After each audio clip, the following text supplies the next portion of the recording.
บุคคลผู้บรรลุธรรมได้3ประเภทบรรลุธรรมไม่ได้1ประเภท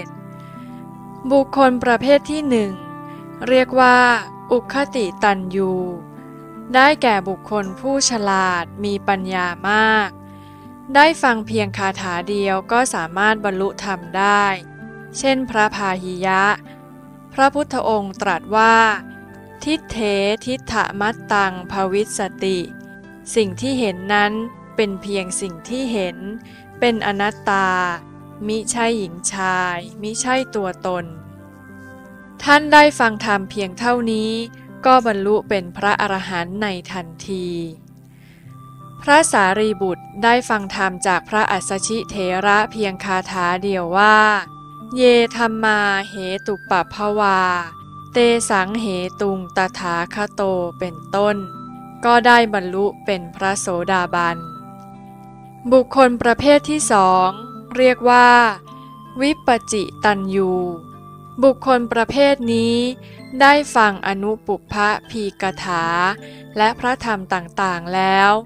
ต่อมาได้ฟังอริยสัจสี่อีกก็ได้บรรลุเป็นพระโสดาบันพระสกทาคามีและพระอนาคามีเช่นนางวิสาขาและอนาถบิณฑิกะเศรษฐีเป็นต้น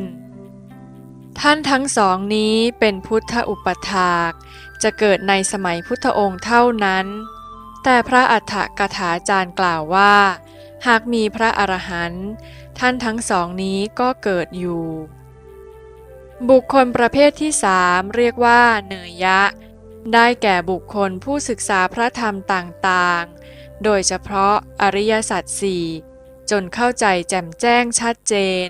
แล้วลงมือปฏิบัติอย่างเข้มข้นด้วยระยะเวลา3 วัน 7 วัน3 เดือน 7 เดือนหรือจนถึง40 ปีเช่นพระมหาสีวะเถระแล้วก็สามารถเข้าถึงมรรคผลนิพพานได้บุคคลผู้สามารถบรรลุธรรมได้มี3ประเภทดังกล่าวมานี้บุคคลประเภทที่4เรียกว่าปทะปรมะบุคคลประเภทนี้แม้ศึกษาก็ไม่เข้าใจจำทำอะไรไม่ได้